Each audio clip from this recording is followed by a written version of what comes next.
එක් කාලකේ ඉන්දියාවේ සාගල නුවර ඉතාමත් බුද්ධිමත් ඕනෑම කෙනෙකු ප්‍රශ්නවලින් පරාජය කළ හැකි ග්‍රීක රජෙකු පාලනය කළා. ඒ මිලින්දු රජතුමයි. ඔහු මිලින්ද රජුවිය. සරල පිළිතුරුවලින් සෑහීමකට පත් නොවූ පාලකයකි. එක් දිනක් ඔහු භික්ෂුවක් ගැන අසා ඇය. වචනවලට වඩා ප්‍රත්තාවන්තයි. ස්වාමිනී, ඔබ වහන්සේගේ නම කුමක්ද? ඔබ වහන්සේව හඳුන්වන්නේ කිනම් නමකින්ද? මහරජ, මාව නාගසේන නමින් හඳුන්වනවා. මගේ සබ්‍රහ්මචාරීන් වහන්සේලා මට අමතන්නේ ඒ නම. නාගසේන කියන්නේ නමක්, පැනවීමක්, ව්‍යවහාරයක් පමණයි. පරමාර්ථ වශයෙන් ගත් කළ එහි පුද්ගලයෙක් ඇත්තේ. ඇමතිවරුනි, සෙබළුනි, බලන්න. නාගසේන හිමියන් පවසන පුදුම දේ.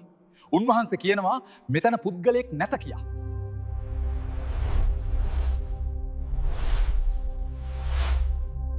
මහා රජතුමනි, ඔබ යථාර්ථයට නොව නමකට බැඳී සිටී. මේ තේරුම් ගැනීමට මම ඔබට උදාහරණයක් දෙන්නම.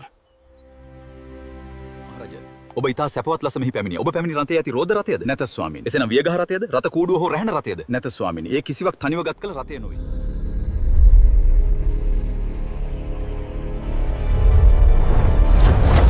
මහරජ, ඒ එසේමයි.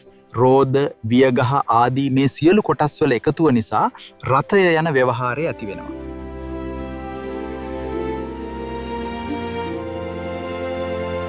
යාළුවනේ, විඩියෝ එක හොඳයි නම් සබ්ස්ක්‍රයිබ් කරන්න, ෆොලෝ කරන්න, අනිත් අයටත් බලන්න, ෂෙයා කරන්න.